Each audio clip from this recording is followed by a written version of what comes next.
You know, you can train your brain in a lot of ways. And if you work at it, you can unlearn bad habits, you can sharpen your focus, you can cut out negative thoughts. Hell, you can even eat enough turkey bacon to convince your brain that it's as good as real bacon. But when it comes to memories, there's a lot of mystery.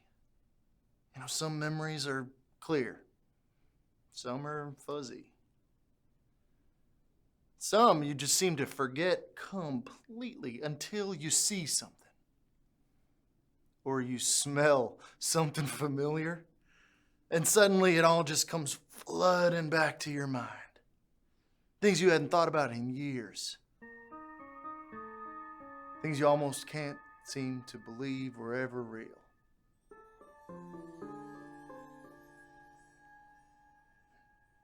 There's this GMC commercial. Shiny new Hummer zooming through the desert, swerving around the dunes and flinging sand in long sweeping arches. It's all very slick and very sexy. And you might see it and think, damn, that looks like fun. But for me, it triggers a memory.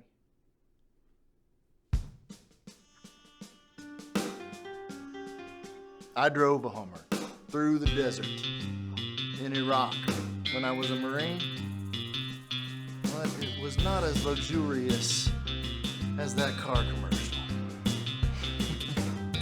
The air was like the inside of an oven, too hot to even feel afraid. Covered in armor and smelling like ass, soaked in a diesel fuel marinade. It's hard to forget something like that. It sticks in your mind like a pin.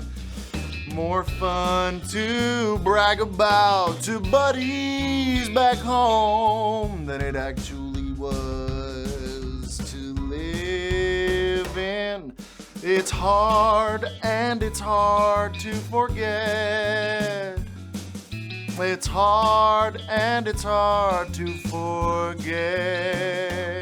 We spent hours in that up-armored Humvee watching over the combat engineers as they swept for IEDs buried along the road. I was in the driver's seat.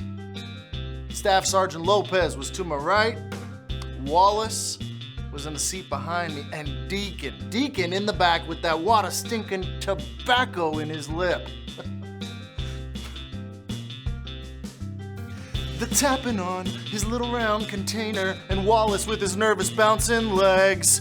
Staff Sergeant Lopez would talk to himself. He'd cooked each of our brains into scrambled eggs. It's hard to forget something like that. The sights and the sounds and the smells.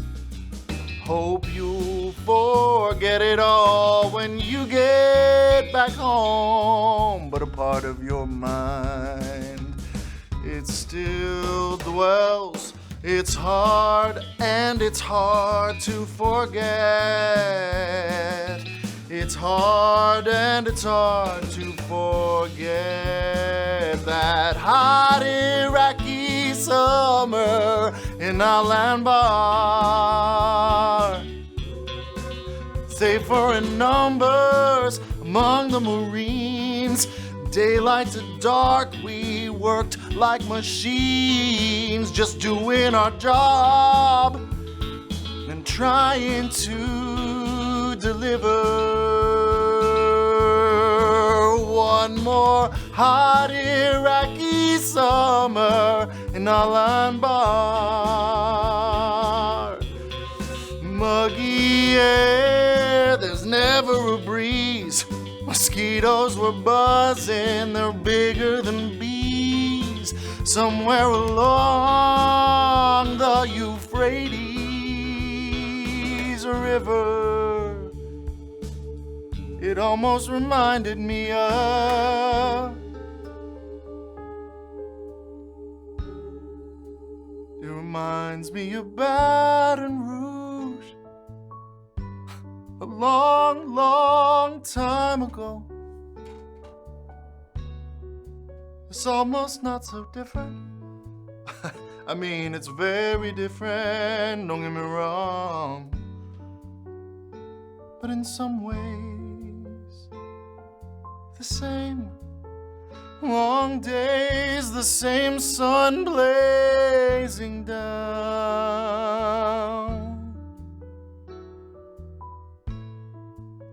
Backed into an old Honda. My mom and my 4 younger siblings and I, we left our home in Florida to move to Louisiana. And we felt safer in numbers then, too.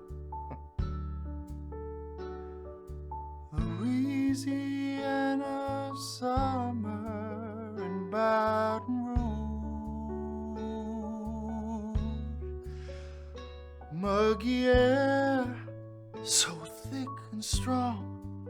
Mosquitoes were buzzing a similar song somewhere along the Mississippi River.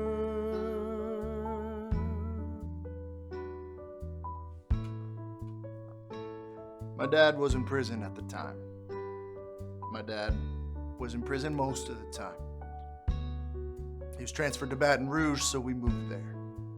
Mom wanted us to be close, and not just geographically, so father-son time was prison visiting hours. That's when he would lecture me about how to be tough and manly. He said, "Don't be sorry, be a man." Of course, I wasn't even a teenager yet. And it's hard to forget something like that. It sticks in your mind like a pin. Kids don't quite understand the weight of the world at the tender young age of 8 or 10. It's hard, and it's hard to forget. It's hard, and it's hard to forget.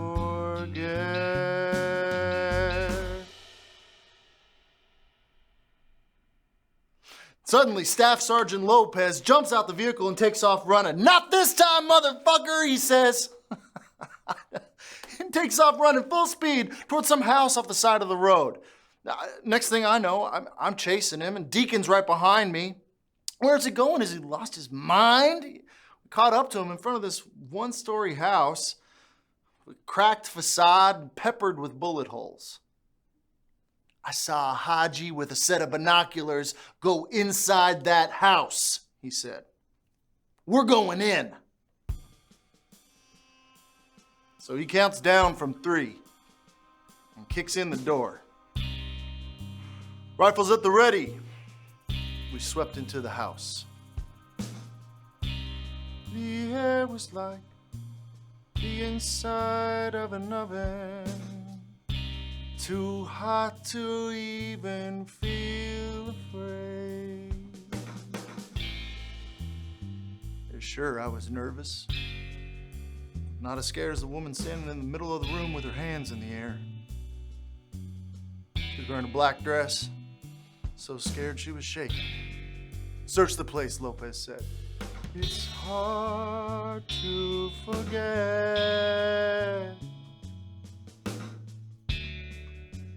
The woman didn't know English, so she pleaded with us in Arabic. I couldn't understand a thing she said. I tried to apologize, for bursting in like that. We're just doing our job. But of course, she didn't understand me. I couldn't guess her age, but she was older. Could have been the same age as my mom, honestly. I lowered my weapon and continued searching for the man that Lopez was chasing. This house smelled like cigarette smoke and spices.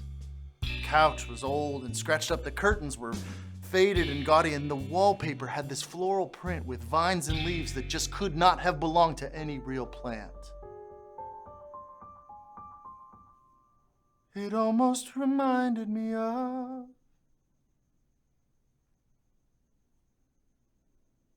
I went into a little bedroom and I checked the closet. And it was full of Western-style clothing. A little old-fashioned, but it wasn't worn out. Looked a lot like the 80s. You know, rhinestones and shoulder pads and tight jeans. It reminded me of home a long, long time ago. It was almost not so different, yet so different. The colors, the patterns, the same old craze. My mother's paisley print collected in my mind like lint. Took me back to when I was a kid. We spent our summer Sundays visiting Dad down at the prison, but we were almost always late because my mom, she spent so much time putting on makeup and trying on different outfits, you know. Outfits not unlike those we saw in that closet on the other side of the world.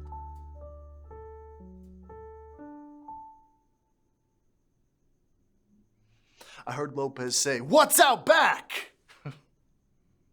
He was gesturing, and the woman, she led us out into the yard. Now, there was no grass.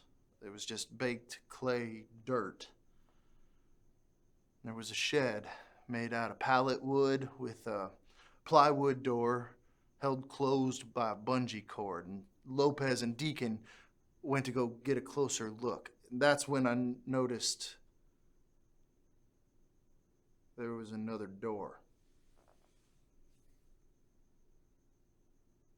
There was another door on the side of the house. I hadn't seen it from the inside. I held my weapon, finger on the trigger, ready to fire. And I opened the door with my other arm. Kids staring down the barrel at a room full of kids. There were school desks and toys, and my mouth felt dry. They were only kids. Staring down a barrel back at me, a bunch of kids. There was fear on their faces, wondering why I lowered my gun. There were maybe a dozen children packed in there together, just hiding, whispering, wondering what would happen next. They were only kids. I would never hold a gun on innocent kids. I was just doing my job. They didn't know that.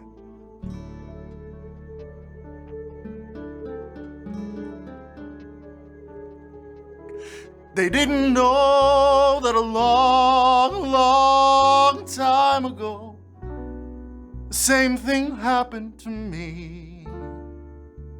It was almost not so different.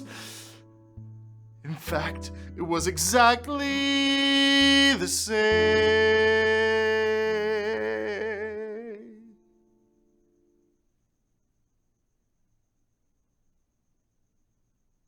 That night in Baton Rouge, all those years ago,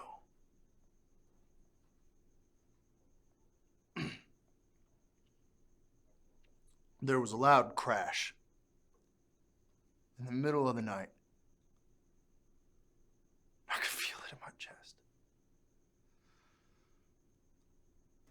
Someone broke into our house.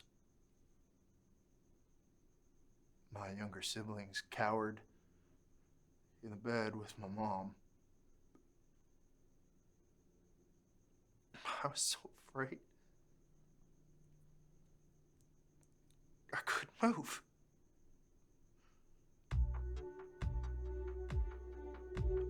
I thought someone had made a mistake. We had nothing worth stealing. We had nothing of value. But the intruders weren't burglars. No. There was a man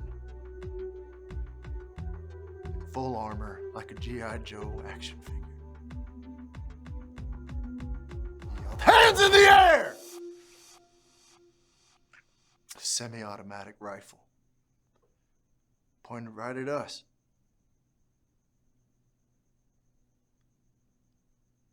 I found out later that these were federal marshals. They were looking for my dad. He had escaped from prison.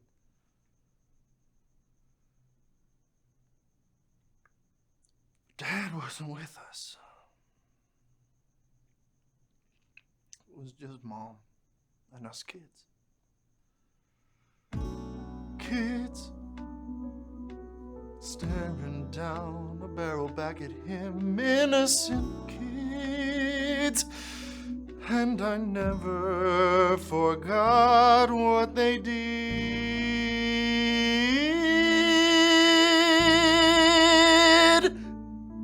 when I was just a kid.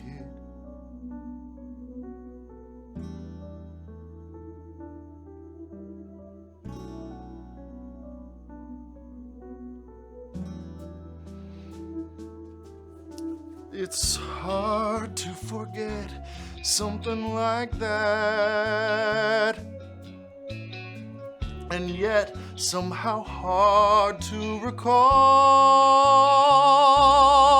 There's a hole in my memory of what happened that night. I can barely remember at all. One hell of a thing to relive. They were doing their jobs. It was just a mistake. A mistake I can never forgive. It's hard. It's hard to forgive something like that. And it's hard, so hard. And it's hard to forget.